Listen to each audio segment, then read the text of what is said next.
You're watching the Blue White Tailgate Show on WHVL. Let's talk some Penn State football recruiting. In Penn State's last 3 recruiting classes, Joe Paterno and his staff have received signatures from 13 offensive line recruits. That's why recruiting offensive linemen in the class of 2012 wasn't such a big priority for Penn State. What they actually wanted to do with their offensive line recruits was recruit quality over quantity. Personally, I think they'll only sign 4 offensive linemen in their class of 2012.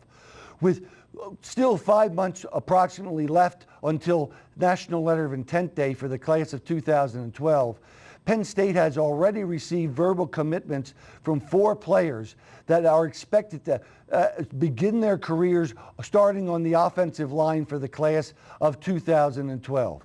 That list includes J.J. Denman, the offensive lineman, the right tackle from Pennsbury High School in Fairless Hills, Pennsylvania, Brian Gia, offensive and defensive lineman from the Gilman School in Baltimore, Maryland, offensive guard, offensive tackle Joey O'Connor from Windsor, Colorado, and offensive guard, offensive tackle Anthony Stanko from Warren, Ohio. Let's take a closer look at those 3 offensive line recruits for the class of 2012. Let's begin our analysis with J.J. Denman.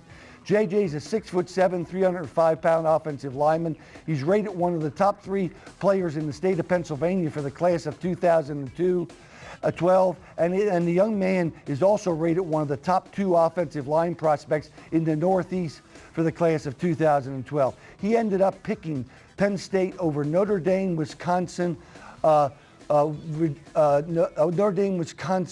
Boston College, and Michigan. The next young man is Brian Gia, a 6'5", 285-pound offensive guard and defensive tackle from the Gilman School in Baltimore, Maryland. When Penn State first recruited him, they expected him to play on the defensive line, but when they got Tommy Shutt, one of the top 5 rated nose tackles in the country at Glen Ellen, Illinois, he'll probably begin his career at an offensive guard position. He picked Penn State over Pitt and Maryland. And the third young man that we'd like to talk about is a young man, Joey O'Connor, who's 6'4", 285 pounds from Windsor, Colorado. He's probably the biggest surprise in Penn State's class of its 17 verbal commitments. He's a young man that's considered one of the top 2 offensive linemen in Colorado. It's a great year for recruiting in Colorado, and this is a young man that should really have an opportunity to play early on the Penn State football team. Even though it was a disappointing game against Alabama, Penn State's recruiting did not suffer in the game against the Crimson Tide. They're still ranked 14th in the country by Rivals, 12th by Scout, and 11th by the G&W Recruiting Report. This is a class that still has an excellent opportunity to end up as a top 10 recruiting class. Steve and I will be back, and we'll talk about Temple's game in our next segment.